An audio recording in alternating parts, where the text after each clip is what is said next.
Bueno, vamos a dar inicio, jóvenes. Creo que no hay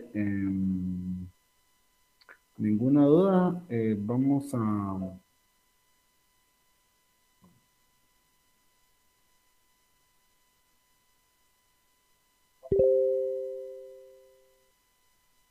Vamos a empezar y en un momento hacemos una pausa solo para ver si hubiese algún problema de conexión o que no corra la presentación o que no me logren escuchar, ¿verdad?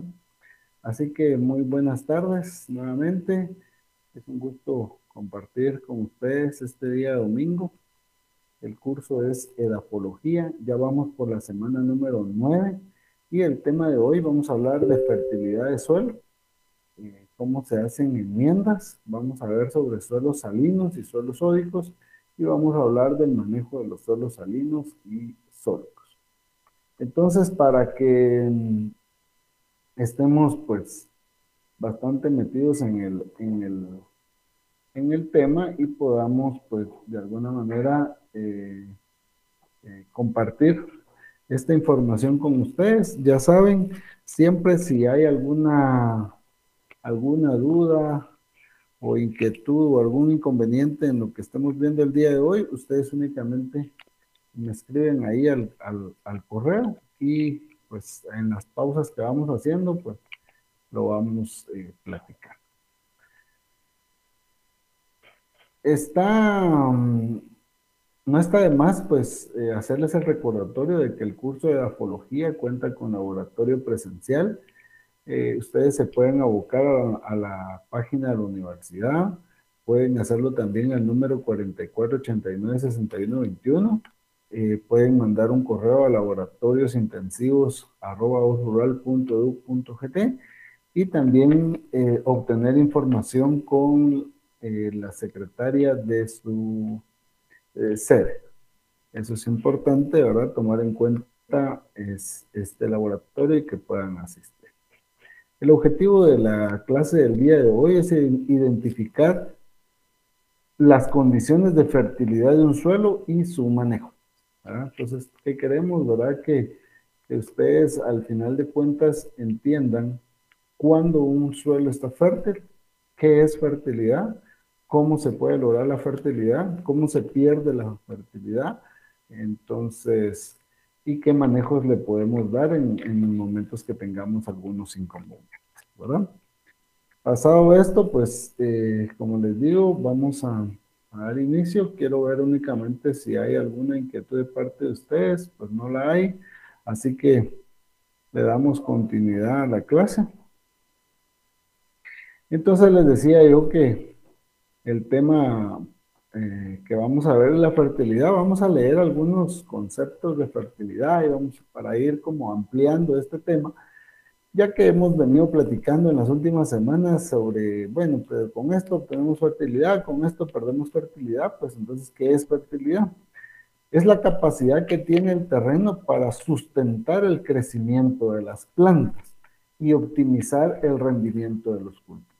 Cuando hablamos de sustentar, estamos hablando que le vamos a dar a las generaciones presentes y a las generaciones futuras. Quiere decir, las plantas de ahora y las plantas que vengan, ¿verdad? Entonces, que todas podamos, la fertilidad les va a garantizar que haya ese crecimiento pues siempre, ¿verdad? Otra característica de la fertilidad es optimizar el rendimiento de los cultivos. Todo cultivo desde el punto de vista agrícola, pues lo que le buscamos es que obtenga principalmente como mínimo los rendimientos que acostumbra tener según las últimas estadísticas. Y segundo, es que nosotros podamos obtener más. Cuando hablamos de optimizar rendimientos, estamos hablando de que vamos a obtener la mejor cantidad de cosecha o de rendimiento con el menor gasto posible. Eso es fertilidad.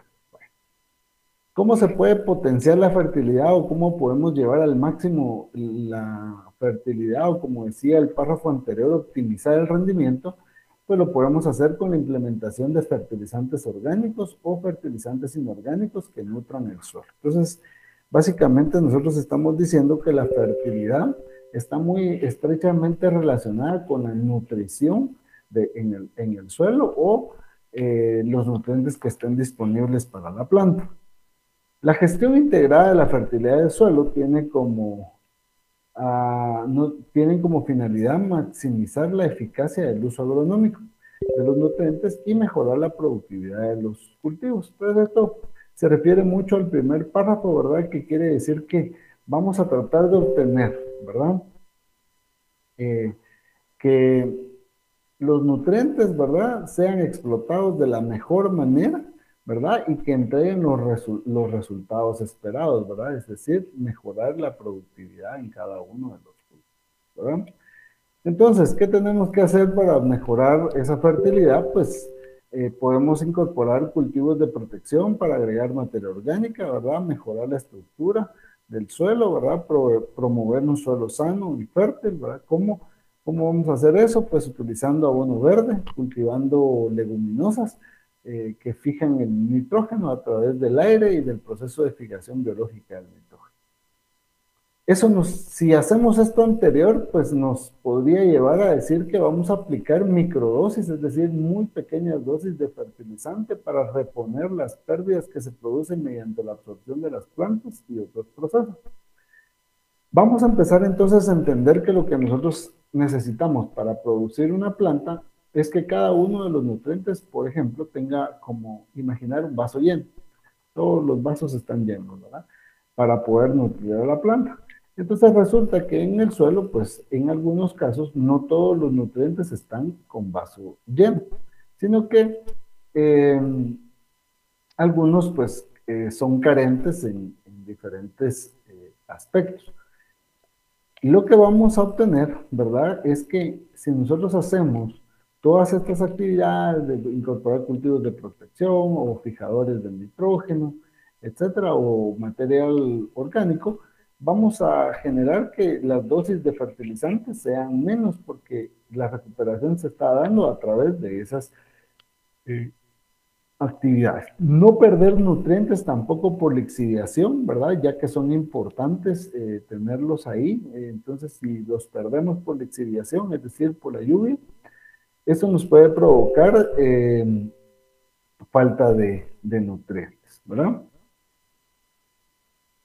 Aquí dice, ¿qué es fertilidad del suelo? ¿Verdad? Entonces vamos a definir como la capacidad de este para sustentar el crecimiento de las plantas, produciendo los nutrientes que ellas necesitan. Bueno, anteriormente como que dejábamos de lado el hecho de que el suelo por sí solo debe de producir sus nutrientes y eso está basado en el hecho de que hemos considerado el suelo como un recurso natural renovable. En la actualidad ya no están así, pero por el momento lo vamos a considerar así. Y eso significa que el propio suelo tiene que seguir produciendo de alguna manera, ¿verdad? Esos nutrientes.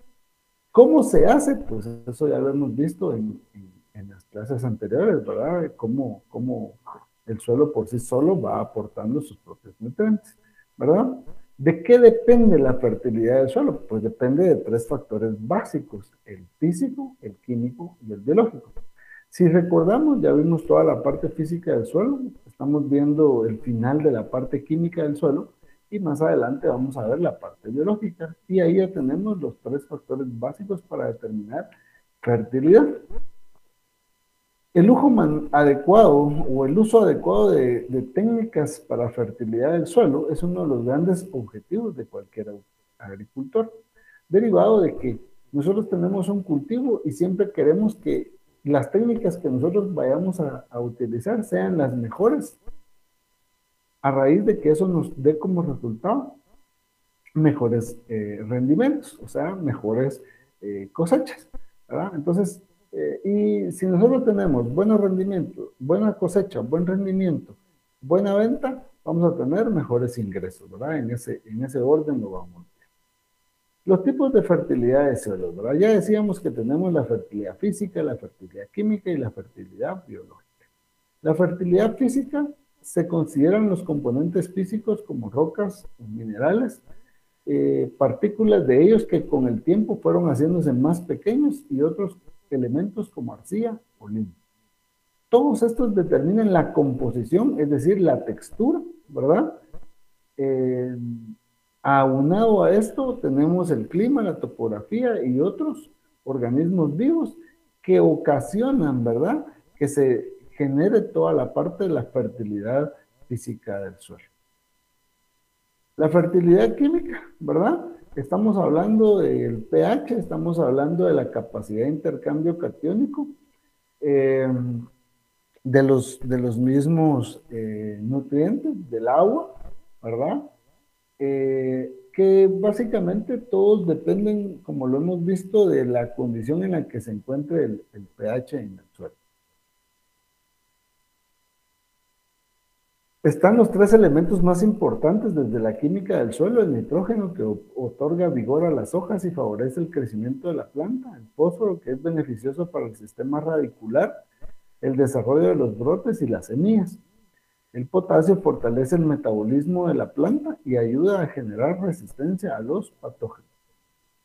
La fertilidad biológica del suelo, ¿verdad?, es la conjunción o el conjunto de seres vivos que influyen en él. Estamos hablando de las plantas superiores, de las plantas inferiores, de los hongos, de las bacterias, de los protozoos, ¿verdad?, de los insectos o de las lombrices, que todo eso está dentro del suelo y que tienen una influencia muy fuerte sobre todas las actividades del suelo y que la hacen mucho más fértiles. ¿Qué quiere decir? Que en ausencia de ellas podemos tener un descenso de fertilidad. Los microbios son los más importantes de todos los que hablamos anteriormente, ¿verdad? Porque son los responsables del transporte del agua, del transporte de nutrientes y así como del reciclaje de lo que ya no es útil. ¿Cómo se pierde la fertilidad entonces? Si ya dijimos qué es fertilidad, ya dijimos también cómo se genera fertilidad, ahora analicemos cómo se pierde fertilidad, ¿verdad? Entonces, digamos que, ¿cómo vamos a notar una pérdida? Pues las plantas tienen un reflejo de eso, generan signos y síntomas, ¿verdad?, que al final van a repercutir en el rendimiento, ¿verdad? Podemos hablar de la compactación, de la escasez de agua, ¿verdad?, que hacen pues muy difícil la recuperación del suelo. Algunas de las causas de la pérdida de fertilidad son las siguientes: el uso inapropiado de técnicas agrícolas tales como el uso excesivo de pesticidas y otros productos químicos, ¿verdad? Entonces, el uso de pesticidas y productos químicos, pues hay que tener mucho cuidado porque a veces lo que está sucediendo con este tema es que no estamos haciéndolo en el orden adecuado y estamos implementando de manera preventiva o curativa algunos pesticidas que de repente ya en exceso pueden generar mucha toxicidad, ¿verdad? La labranza excesiva, hemos desnudado los suelos y eso nos ha traído, digamos, diversos problemas porque en la denudación del suelo, básicamente estamos dejando el impacto de la lluvia, el impacto del sol y otras condiciones a que generen un inicio a la degradación del suelo. Abandono del uso de antiguas técnicas que sirven para recuperar la fertilidad. Creo que las mencionaba anteriormente. Esas técnicas, hablábamos, por ejemplo, del uso o el descanso del suelo, ¿verdad?, aplicándole una siembra de leguminosas para la recuperación o fijación del nitrógeno, ¿verdad?, que es una de las técnicas, ¿verdad? Reducir la labranza también es otra de las técnicas que se utilizaban anteriormente. La rotación de cultivos sin base científica, mezclando cultivos que no casan entre sí. La rotación de cultivos ha sido como también una forma de decir, miren, esta es como la solución, ¿verdad?, para la pérdida de fertilidad de suelos, la rotación de cultivos. El problema es que se han ido rotando cultivos que realmente en vez de ayudar a mejorar la fertilidad, se han ido ocasionando mayores problemas.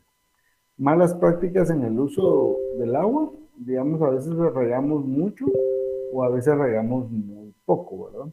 Diferentes factores como la deforestación, el sobrepastoreo, la mala gestión de residuos, causan pérdida o reducción de la fertilidad. La disminución de la fertilidad del suelo está asociada con la disminución de la cantidad de materia orgánica o un deterioro en la calidad de esta. Las malas prácticas agrícolas que provocan un bajo nivel de carbono que afecta a la retención del agua e incluso elimina enfermedades.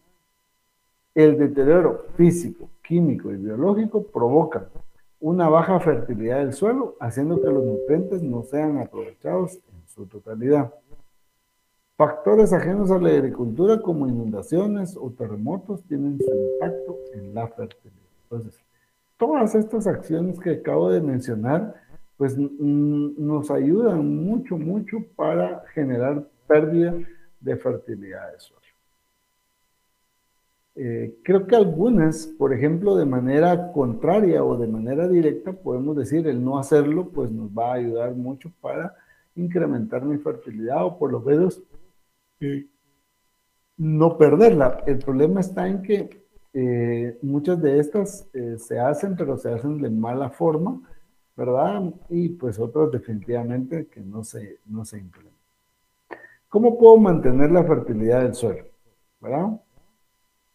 Algunas de las medidas son lo que hemos venido hablando de la cobertura, también llamada mulching, que es cubrir el suelo con hojas u otro material orgánico para retener humedad durante más tiempo, reducir la erosión, ¿verdad?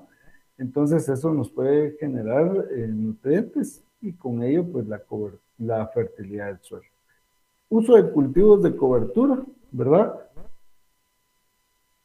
No se vayan a confundir porque aquí estamos sembrando un cultivo de cobertura, ¿verdad? O sea, aquí estamos únicamente colocando toda la hojarasca, digamos, o maleza cortada, ¿verdad? Sobre el suelo.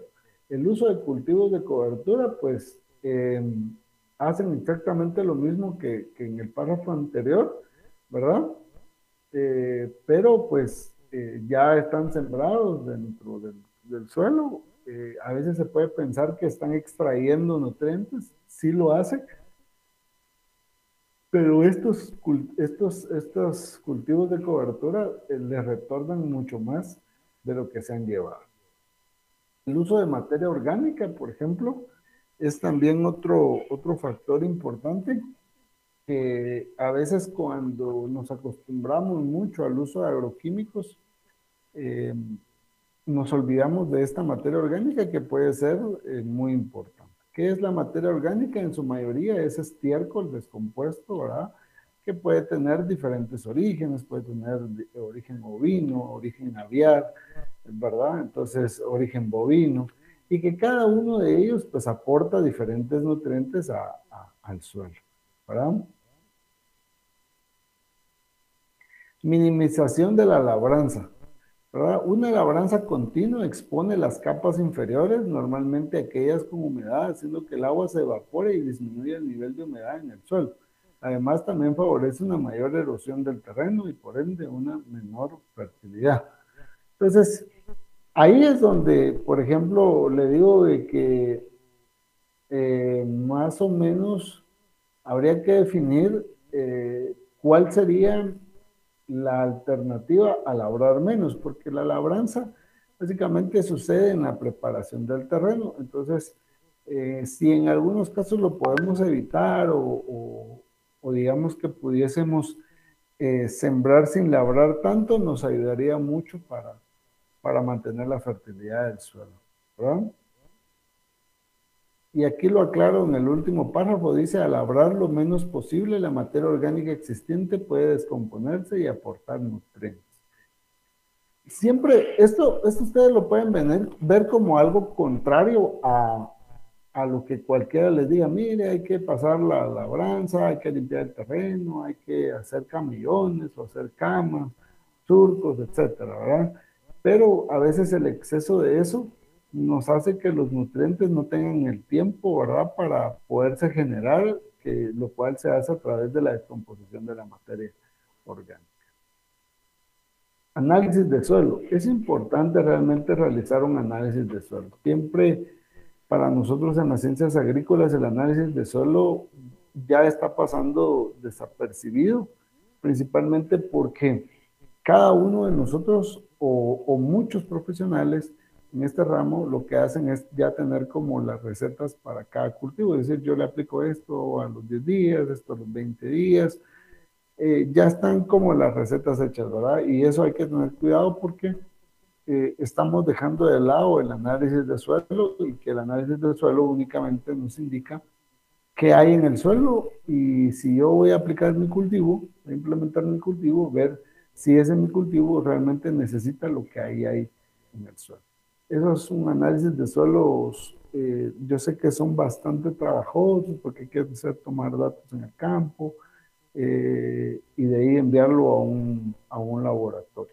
Eso, digamos que se puede hacer, de enviar al laboratorio, pero es necesaria la interpretación. ¿Qué queremos? Que el suelo realmente esté muy equilibrado, que los nutrientes que tenga sean nutrientes útiles para el cultivo que tenemos nosotros para implementar. Y de no ser así, pues nos dará la alerta para saber qué es lo que tenemos que incorporar y la decisión estará, pues básicamente en nosotros. El uso inteligente de los fertilizantes, lo hemos dicho siempre que el exceso de fertilizante elimina los microorganismos del suelo. Lo que pasa es que el fertilizante a veces genera demasiado calor en el suelo o genera otra dinámica en la cual los microorganismos se ven realmente afectados, ¿verdad? Porque digamos que no se están aportando los nutrientes necesarios para que el microorganismo pueda descomponer algo, ¿verdad? Entonces eso es importante que lo tomen en cuenta, ¿verdad? Que el exceso o el uso de fertilizantes afecta, ¿verdad? ¿Qué actividades puedo hacer yo para recuperar el suelo, verdad? Pues técnicas agrícolas o productos químicos, pues pueden hacer este efecto. ¿Cómo lo corregimos? Uso de técnicas de agricultura ecológicas, ¿verdad?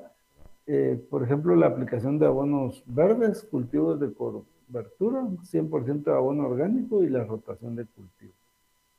Recuperación de la fertilidad pasa por eliminar los elementos nocivos depositados allí, tales como metales pesados, hidrocarburos e incluso petróleo. A este saneamiento se le conoce como bioremediación e incluye técnicas como fitorremediación o bioaumentación. Es cierto que rehabilitar es un proceso costoso, pero un suelo contaminado constituye un peligro para el medio ambiente y las personas. La desalinización, ¿verdad? Eso es cuando se acumulan las sales solubles cerca de la raíz de la planta debido a situaciones como escasez de precipitación en zonas áridas, un mal sistema de drenaje o exposición del suelo a determinados productos químicos. La salinización merma el crecimiento de la planta y reduce el crecimiento, por lo que llevar a cabo este proceso incrementa la fertilidad del suelo drásticamente. Bueno, hasta acá entendimos qué es fertilidad y pues esto nos ayuda a nosotros, ¿verdad? En el sentido de que podemos empezar a como a conceptualizar, ¿verdad? ¿Qué es la fertilidad del suelo? Y además de ello, pues ya indicamos cómo se pierde y qué podemos hacer nosotros para recuperar dicha fertilidad. Derivado de que no hay consultas, vamos a darle nuevamente continuar y vamos a empezar a ver algo que se llaman enmiendas, ¿verdad? Entonces, quiero que antes de empezar a hablar de enmiendas, que tengamos claro su concepto, ¿verdad? Y son aquellas sustancias que se incorporan a los suelos, las cuales actúan principalmente sobre textura de este, corrigiendo problemas de compactación, exceso de soltura, actuando sobre las reacciones químicas o biológicas, estimulándoles en diversas formas. Entonces, las enmiendas son sustancias, ¿verdad?, que se incorporan al suelo para estimularlas de diversas formas, ¿verdad? Enmienda viene de enmendar, ¿verdad? Algo que está mal, yo lo voy a enmendar o corregir, que sería su sinónimo, para que estemos claros de qué es lo que estamos hablando. Entonces, veníamos diciendo todo lo que puede pasar cuando perdemos fertilidad. También hemos dicho que el pH es súper importante porque puede haber buenas condiciones de capacidad de intercambio catiónico, pero el pH no es bueno, entonces no se va a dar esa relación entre uno y otro. Y pues al no darse esas condiciones se puede generar bastante pérdida. La cal es una de las más importantes enmiendas, ¿verdad? Y se emplea, ¿por qué? Porque ayuda a soltar los terrenos muy compactos, mejorando su saneamiento y su aireación, además de la ejecución con mayor facilidad de las diversas labores de cultivo. Neutralizar parcialmente la acidez del suelo, rebajándola a niveles más compatibles con las exigencias de la mayor parte de las plantas. Mejora los suelos fuertemente alcalinos o sódicos. Cabe señalar que la cal interviene en parte como abono con su acción directa en la formación de tejidos vegetales, así como también interviene en la movilización de diversos elementos de nutrientes del suelo. Dentro de las enmiendas calcáreas se encuentra el carbonato de calcio, la cal viva, la cal apagada y el yeso. Y aquí tenemos más o menos qué cultivos y qué pHs necesita. Cuando hablamos de enmiendas o cales, como dice acá, es importante que ustedes consideren que estamos diciendo que la cal es de la mejor y es como decir que es la solución a problemas de acidez. No se les olvide esta tabla principalmente desde este punto de vista del pH, ¿verdad? Porque todo lo que esté de acá para arriba, digamos, estamos hablando de suelos ácidos. Y de acá para abajo estamos hablando de suelos alcalinos.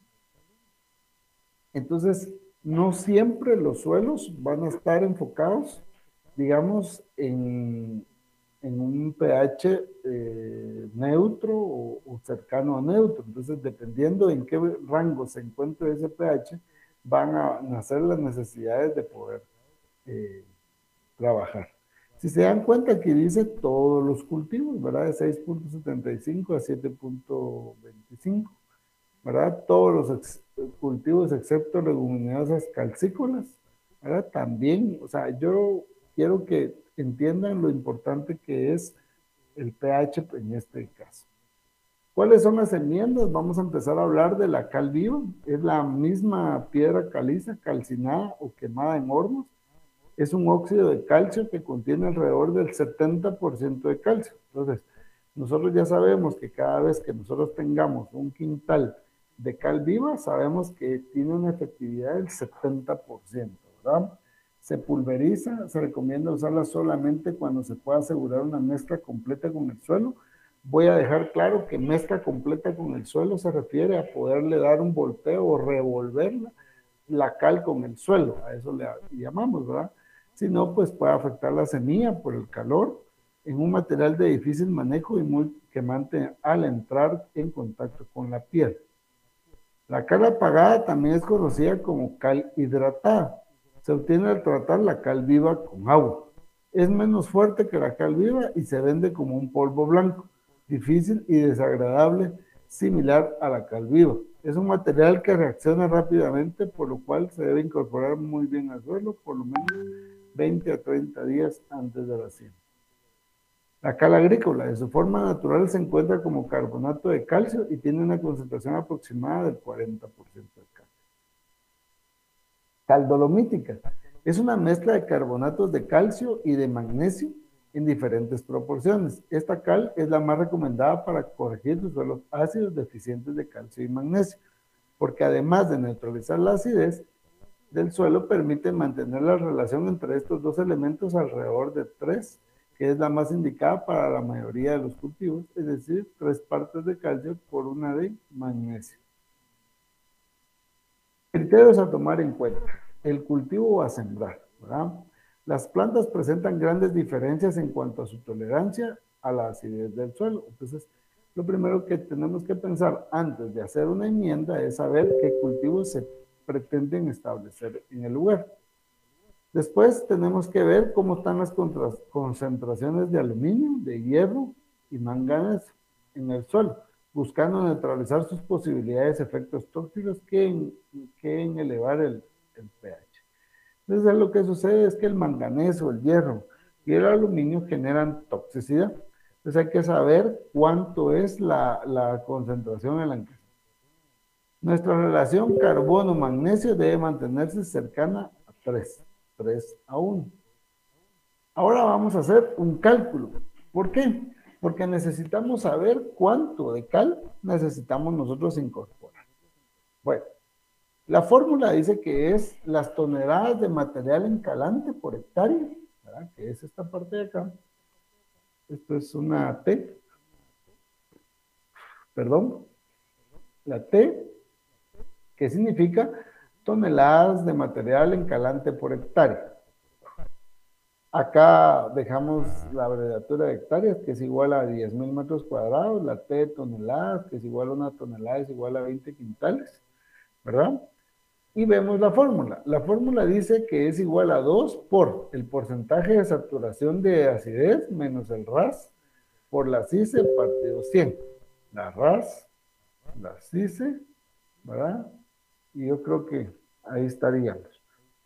La RAS es un valor de la situación esperada o deseada y que es normal que sea de 15. Entonces, para nuestros cálculos es bueno considerar ese RAS porque eso nos está diciendo que ahí ya tenemos toda la parte de lo que deseamos y ese es el valor que vamos a utilizar. Y decía ahí también que el porcentaje de SA, que significa el porcentaje de saturación de acidez, y CICE, que es la capacidad de intercambio catiónico efectivo. Bueno, ahí ya tenemos nosotros descrita nuestra fórmula. Nosotros tenemos que proceder a tener nuestro análisis de suelo como este que están viendo. Los análisis de suelo, si no lo recordamos, es la toma de muestras dentro de un terreno para determinar cuáles son los elementos nutricionales que ahí se encuentran, en qué estado están y si están disponibles o no. Entonces veamos, pues tenemos, este es un análisis de suelo, ¿verdad? Para que tengan ustedes el ejemplo. Tenemos el pH, el aluminio, el calcio, el magnesio, el potasio, el CICE, el porcentaje de saturación de acidez, el fósforo, el zinc, el cobre, el hierro, el molibdeno y la materia orgánica. Ahí estarían los elementos que son necesarios para el crecimiento de las plantas. Como nosotros necesitamos incorporar a esta fórmula los datos, el RAS ya dijimos que es el 15% de hasta entonces. Y el porcentaje de saturación de acidez dice acá, el porcentaje de saturación de acidez es igual a la acidez partido CICE por 100. Entonces, resulta que de este dato, nosotros tenemos acidez que es igual a 1.94, pero CICE no la tenemos. ¿De dónde sale CICE? Aquí nos aparece, CICE es igual al calcio más el magnesio más el potasio dividido la acidez, ¿verdad? O perdón, más la acidez. Repito, CICE es igual al calcio más el magnesio más el potasio más la acidez. Quiere decir que para encontrar CICE, que es el valor que debe de estar en esta parte, debemos sumar 1.94 más 4.83 más 2 más 0.27. Y ahí tenemos el porcentaje de saturación de acidez. ¿Cómo se calcula? Pues acá ya tenemos la forma de calcularlo. Digamos que este 0.94 que es CICE, ¿verdad?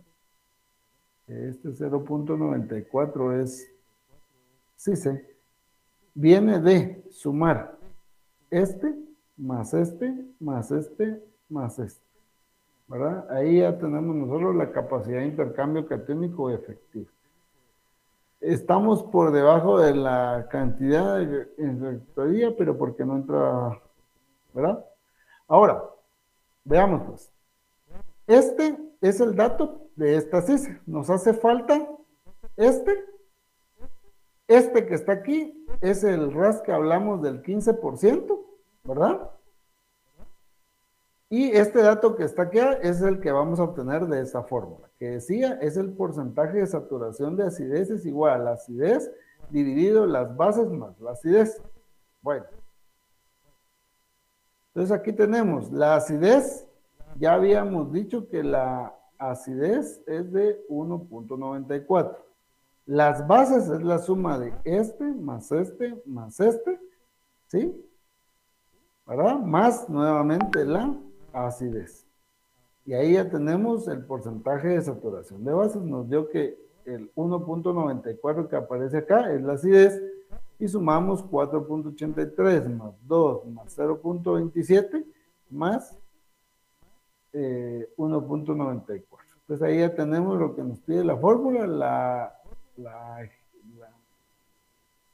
la resolvemos, ¿verdad? Y nos dice que tenemos la dosis de cal en toneladas por hectárea. Y sorpresa era que era 1.18 o aproximado a 1.2, que equivale a 24 quintales de cal agrícola. ¿Por qué equivale a 24 quintales? Pues porque acá me dice que una tonelada es igual a 20 quintales. Y si me dijo a mí que eran 1.2 por 20, obtenemos 24 quintales, ¿verdad? Que es este dato que nos está dando acá. Miren. Y ahí tenemos cuánto deberíamos nosotros de aplicar en dosis de cal al suelo de este terreno según ese análisis de suelo, ¿verdad? Vamos a ver si hay alguna duda respecto a eso. Pues veo que no hay dudas, está todo claro.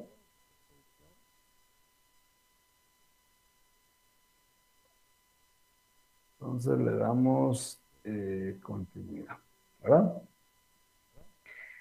Como ven, aquí hay una fotografía de cómo se inicia, digamos, a aplicar. Aquí va la persona. Obviamente, pues aquí lo único que hace falta es que la persona tenga el equipo necesario para la aplicación, porque causa daño, ¿verdad? A pulmones y todo eso, el hecho de absorber este polvo blanco que ustedes están viendo aquí, que es la cal.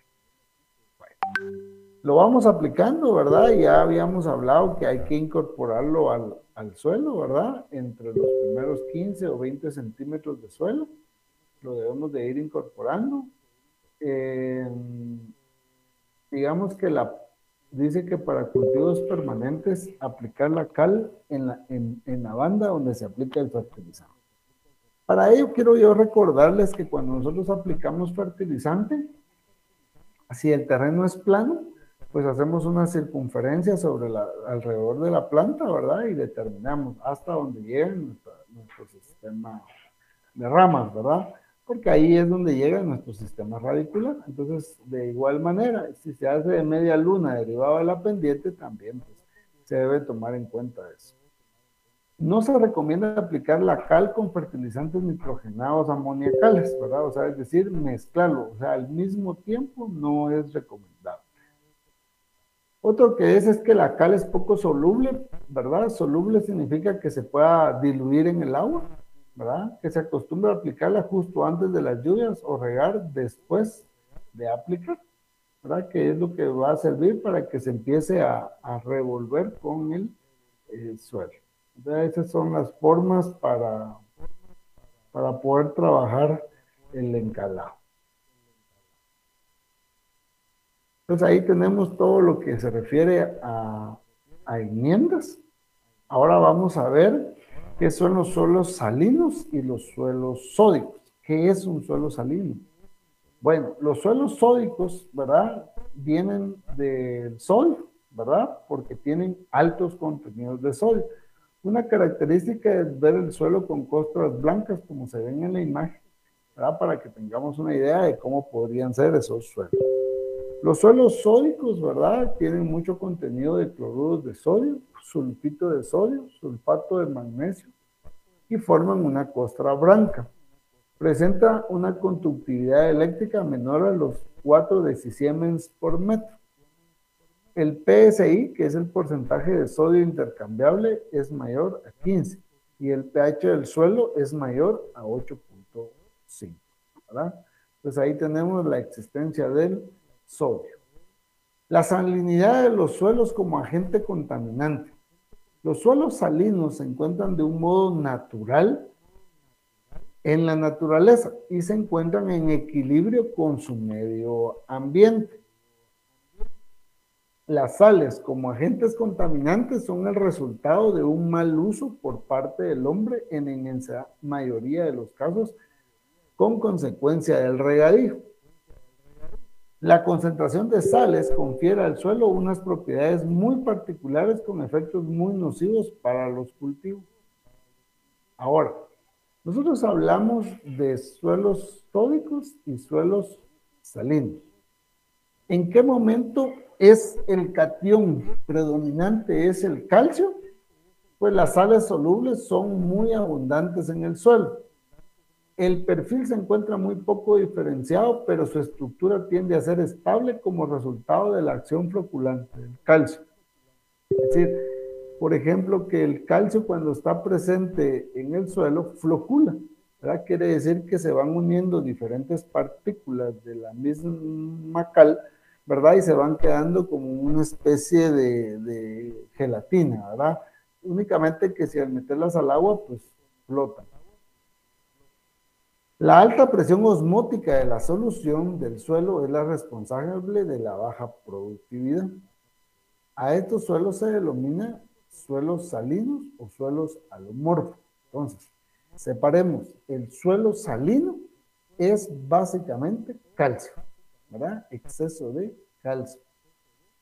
Cuando es el sodio, el catión dominante, se produce dispersión de arcillas, lo que lleva a una destrucción de la estructura.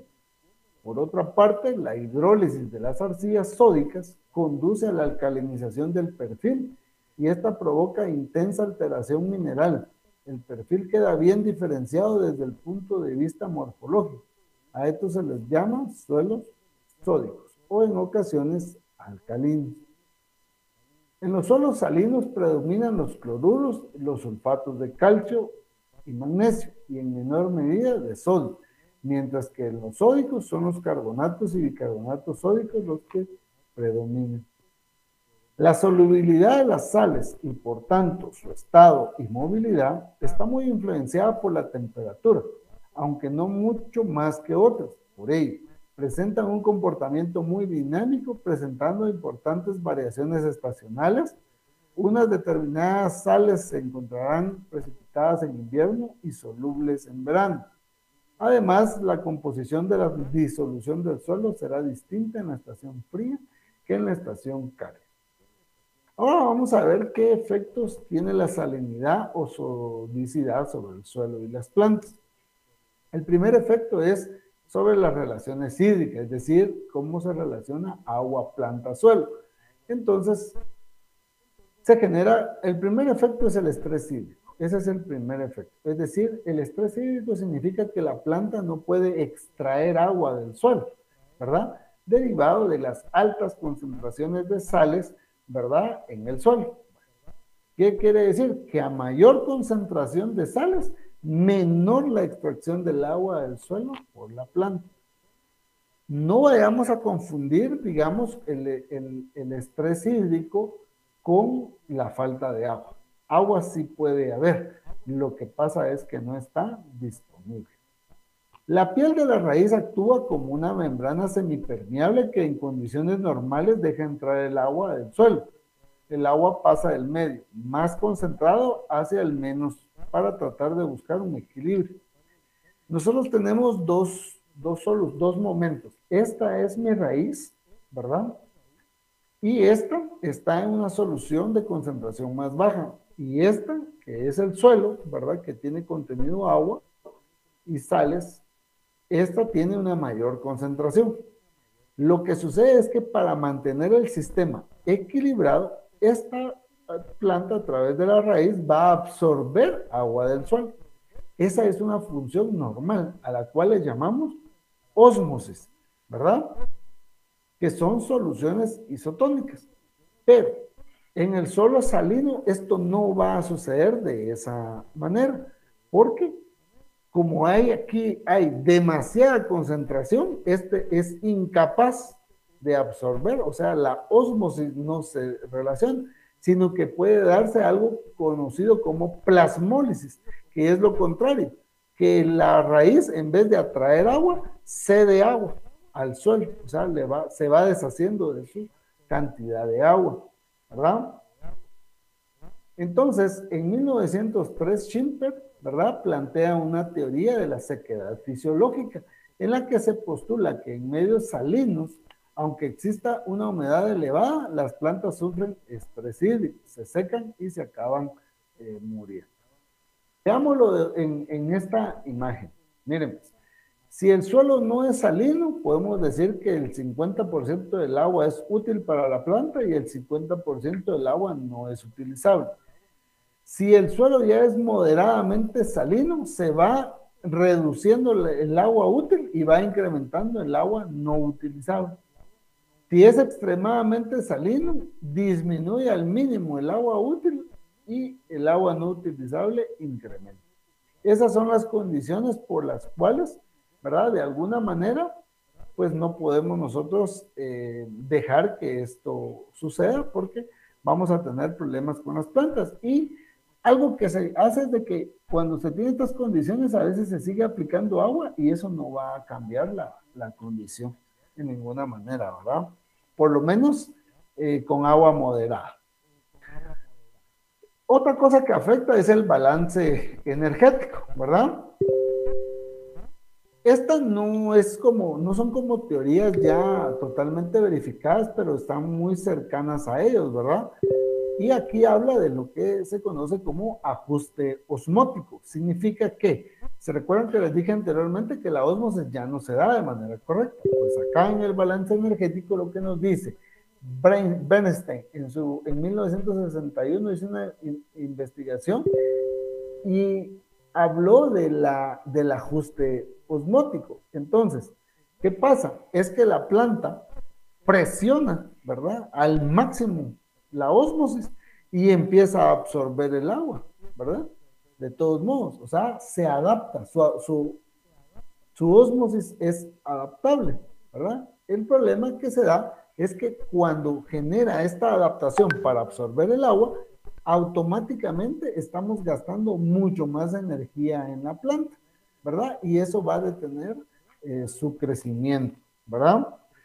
En otros casos, Aceves en 1979, él ya no dice el exceso o el tema de la adaptación de la ósmosis, sino habla de una división celular, que eso produce engrosamiento prematuro en las paredes celulares y limita el crecimiento de forma irreversible.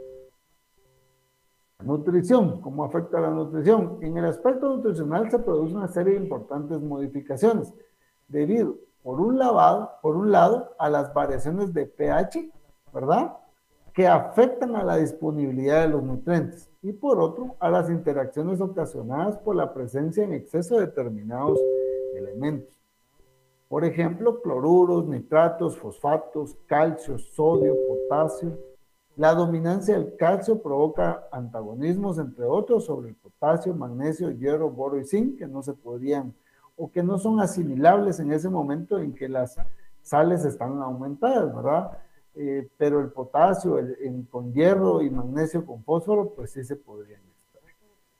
Esas son las condiciones de nutrición que básicamente cuando estamos hablando de suelos salinos, ¿verdad?, o suelos sódicos, el alto contenido de pH o el alto marcaje del pH. Entonces empezamos a hablar de pH. Vamos a determinar que esta línea de pH, ¿verdad?, de aquí para allá es el número 14, de 7 a 14, y de acá de 7 a 0. ¿Qué está pasando? ¿Dónde nos encontramos cuando tenemos un suelo salino sódico? Lo estamos encontrando para acá, ¿verdad? Arriba de 7, todo lo que está arriba de 7. Cuando nosotros estamos hablando de una enmienda es porque el pH está de 7 a 0. Lo queremos volver alcalino, o más alcalino, o menos ácido, como ustedes quieran decirlo. Lo queremos volver a raíz de la aplicación de cal, ¿verdad? La presencia en exceso de ciertos iones puede provocar toxicidad debido a su acumulación en distintas partes de las plantas, como pueden ser las semillas, los tallos y las hojas. Los más significativos en este aspecto son los cloruros, el sodio, el boro, afectando con mayor incidencia los cultivos plurianuales. Sodicidad. La sodicidad o alcalinización se desarrolla cuando en la solución del suelo existe una concentración elevada de sales sódicas, capaces de sufrir hidrólisis alcalina de tipo carbonato y bicarbonato de sodio. Junto a estas sales de base fuerte y ácido débil, existen importantes cantidades de sales sódicas neutras carentes de propiedades alcalinizantes y sales de calcio y magnesio. ¿Cómo vamos a manejar estos suelos salinos sódicos? Bueno, vamos a aplicar, por ejemplo, yeso agrícola. Posteriormente, la aplicación de láminas de riego para eliminar el sulfato de sodio excesivo de la solución del suelo, mejorando las características físicas que se afectaban por la presencia de sodio. Se recomienda aplicar láminas de riego por inundación y por aspersión para el lavado del suelo. En conclusión, se corrige aplicando yeso agrícola, después lavados y mejorando el drenaje, ¿verdad? Si encontramos un suelo salino sódico, se corrige de una igual forma que el suelo sólido. Entonces, para que no se nos olvide, ya vimos un poco de cómo manejarlo, pero principalmente pues tengamos como actividades prioritarias en ese momento es la aplicación de yeso agrícola y el lavado de los suelos, ¿verdad? El término suelo salino se usa con relación a los suelos que tienen un alto valor de la conductividad eléctrica en el extracto de saturación, mientras que el término suelo sódico se emplea para referirse a suelos que tienen un alto porcentaje de sodio intercambiable, es decir, tenemos mucho sodio disponible. Los suelos alcalinos pueden no contener exceso de sales solubles. Los suelos salinos se encuentran principalmente en zonas de climas áridos y semiáridos. Tenemos suelos salinos, ¿verdad? Pero dice que no siempre van a contener exceso de sales solubles. Esto ocurre no solamente porque hay menos precipitación adecuada para lavar y transportar las sales, sino también a consecuencia de la elevada evaporación característica del clima árido, que tiende a concentrar las sales del suelo en el agua superficial. Las aguas actúan como fuentes de sales cuando se usan para riego o cuando el agua subterránea por efecto de inundaciones sube hasta muy cerca de la superficie e inundan tierras bajas. El drenaje restringido es un factor que frecuentemente contribuye a la salinización. La baja permeabilidad del suelo es causa de mal drenaje, impidiendo el movimiento descendente del agua. La baja permeabilidad puede deberse a texturas o estructuras desfavorables o la presencia de capas endurecidas impermeables. En conclusión, un suelo salino se aplica cuando hay una conductividad del extracto mayor a 4 milimols por centímetro, con un porcentaje de sodio intercambiable de 15 y generalmente el pH es menor a 8.5. Bueno, ese es un suelo salino. Tenemos suelos sódicos salinos, ¿verdad? Aquellos cuya conductividad del extracto de saturación es mayor a 4 milimols por centímetro y el porcentaje de sodio intercambiable es mayor a 15. Este tipo de suelo se produce como resultado de procesos combinados de salinización y acumulación de sodio. Los suelos sódicos no salinos son aquellos cuyo porcentaje de sodio intercambiable es mayor a 15 y la conductividad es menor a 4 milimols por centímetro.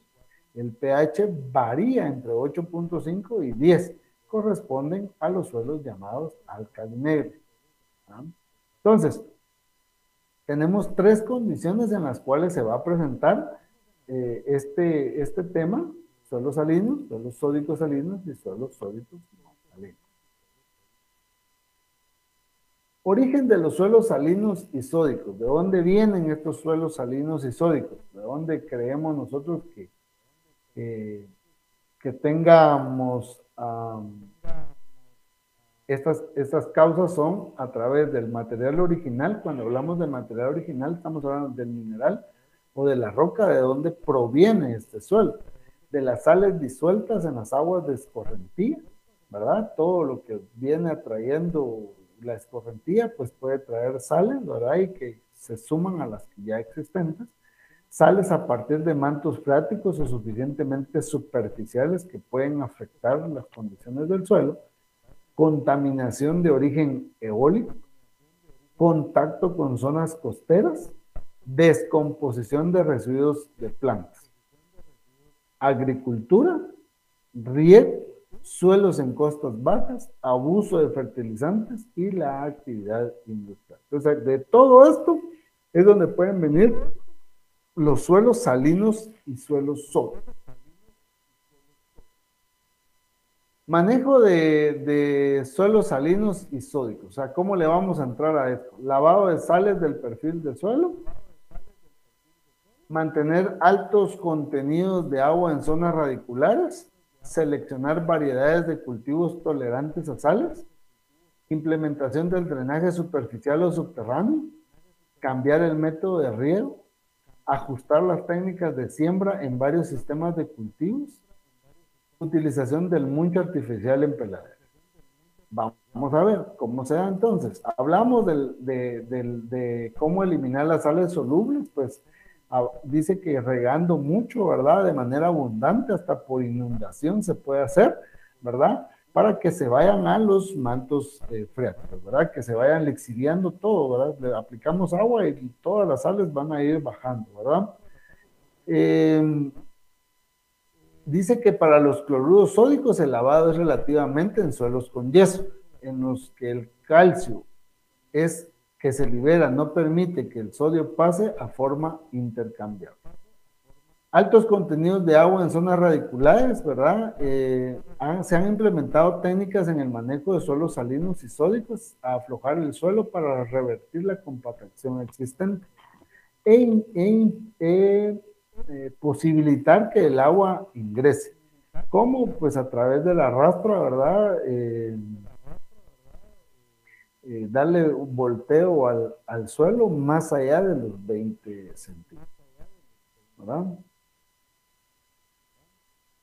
Seleccionar variedad de cultivos tolerantes a sales, pues todos los cultivos responden de igual manera a la salinidad. Algunos producen rendimientos aceptables a niveles altos de salinidad y otros son sensibles a niveles relativamente bajos. Son muy pocos realmente los cultivos tolerantes, ¿verdad? Pero pueden existir, ¿verdad? Ellos van a tener una mejor adaptación osmótica que tienen los cultivos, ¿verdad? Y lo que le permite absorber bajo las condiciones de salinidad una mayor cantidad de agua. Implementación de drenaje superficial o subterráneo, ¿verdad? Capaz de lavar las sales precipitadas en la tensión seca, se dispondrá de un perfil de partida menos salino. Se evitará la formación de costra superficial frecuente en estos suelos de elevada concentración de sales y con efectos negativos sobre la esencia de las plantas. La práctica de la siembra directa disminuye o evita la formación de costra y conserva un cierto grado de humedad en la superficie del suelo. Cambiar el método de riego. La técnica de riego empleada influye en la variación del potencial hídrico del suelo, encontrándose las fluctuaciones más amplias en los sistemas de gravedad, por inundación y de aspersión, manteniéndose casi constante este potencial en los riegos de alta frecuencia, aspersión y goteo. El lavado de sales será mayor con los riesgos de la gravedad y aspersión y menor en lo localizado. A medida que la eficacia del riego calculada para compensar solamente la evapotranspiración sea más alta, los lavados de sales serán menores, lo cual tendrá su incidencia en los rendimientos. Esta consideración a tenerse en cuenta cuando se utilice la técnica de riegos deficitarios. Ajustar las técnicas de siembra en varios sistemas de cultivo, ¿verdad? La incorporación de fertilizantes puede elevar el contenido de ciertas sales, ¿verdad? Como potasio o nitrato. La siembra debe realizarse de tal manera que se consiga una buena germinación y nacencia. Para ello, la semilla debe de estar localizada en zonas donde la concentración de sales sea lo más bajo posible y disponga de la humedad suficiente. Si el riego se hace por surcos, el lugar recomendable de colocación de la semilla es en la mitad del lomo. La previsible disminución del porcentaje de germinación que ocasiona la concentración de sales se puede paliar aumentando la dosis de siembra. Utilización de mulch. En los lugares carentes de vegetación, ¿verdad? Es necesario hacer una cobertura del suelo con rastrojo o paja de cualquier origen para lograr que el mulch lo proteja. Previamente puede realizarse alguna tarea de remoción que favorezca la infiltración y el lavado de sal. Indicadores de eficiencia de las técnicas de manejo. Profundidad de la napa freática, tenores de salinidad y sodicidad, condición físico-química, calidad de la nutrición edáfica, distribución estacional de la biomasa, carga animal y productividad del sistema. Parámetros para determinar salinidad. Si el pH es mayor a 5.5, ya es un indicador para evaluar la conductividad eléctrica, para determinar si hay problemas de salinidad.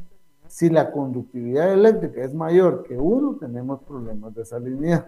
Se recomienda la aplicación de yeso agrícola cuando la muestra del suelo presenta una saturación mayor al 60% de calcio, con base en la CISE. Problemas de salinidad, entonces, pH mayor a 5.5, porcentaje de saturación de calcio mayor a 60 y conductividad eléctrica mayor a 1 decisiemens por metro. Aquí tenemos un análisis de suelo, ¿verdad? Tenemos un pH de 8.5, tenemos un calcio de 13.6. Si ustedes ven, en este caso, pues el pH ya lo decíamos que vamos de 0 a 14 y 7 es un pH neutro. La mayoría de cultivos está entre 5.5 y 6.7. El calcio debería estar entre 5 y 10 y está muy alto, es un 13.6, lo cual se refleja con el pH. Vamos a calcular la dosis de yeso entonces. Entonces nuevamente dice, una tonelada de yeso por hectárea, ¿verdad? Es igual a 0.6 por la CISE menos el calcio. Regresemos. Vamos a buscar ahora en este ejemplo la CISE, ¿verdad? Es de 18.5. Entonces decíamos en la fórmula que vamos a restar la CISE menos el calcio. Aquí tenemos, miren, la CISE que era de 18.5 menos el calcio que es de 13.6. Regresemos, 18.5 y 13.6. Yo para que estemos bastante enterados, ¿verdad? Y eso nos da que dice que la tonelada de yeso por hectárea van a ser 7.35 toneladas por hectárea, que es igual a 147 quintales por hectárea, igual a 6.39 quintales por cuerda o 1.45 libras por metro cuadrado. Entonces, ahí tenemos el cálculo del yeso, digamos, en estas condiciones. Les voy a dejar un minuto para que hagan su operación, ¿verdad? Y que puedan ustedes conservar ahí su ejemplo, ¿verdad? De cómo se calcula la cantidad de toneladas de yeso, ¿verdad? Y les hice unas conversiones porque a veces siempre nos preguntamos, ¿verdad? Cuando nosotros hablamos de fertilización, siempre nos dicen, miren, 5 litros por hectárea, ¿verdad? Y eso hay que hacer conversiones para saber cuánto es por planta o por bomba, etcétera, ¿verdad? Entonces aquí se los dejé hasta por libra por metro cuadrado, ¿verdad? Entonces para que ustedes realmente puedan hacer su operación.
Bueno, ahí ya tuvimos un minuto.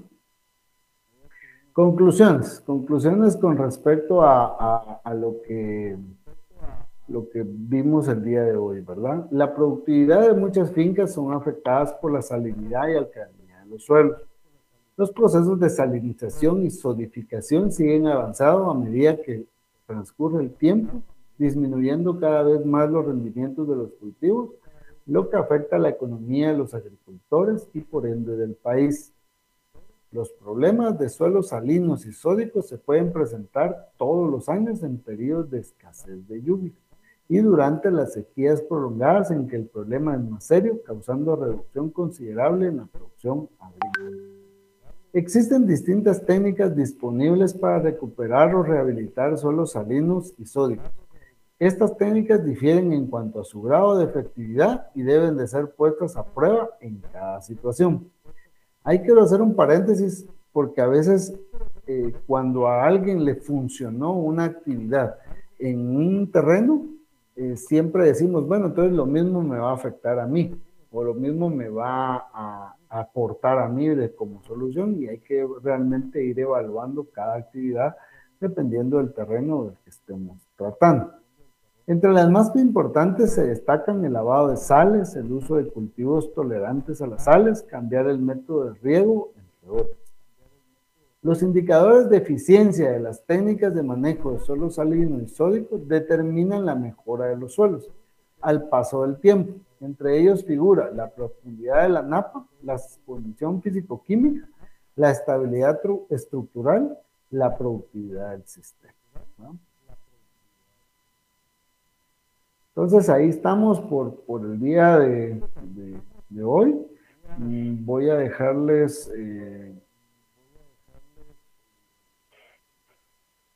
un minuto nada más por si hubiera alguna duda y que la podamos aclarar antes de finalizar la clase del día.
Bueno, si ya no hay nada, alguna duda, jóvenes, pues ahí lo vamos a dejar. Les agradezco mucho la atención a la clase del día de hoy y que sigan teniendo pues un excelente fin de semana. Muchas bendiciones para ustedes.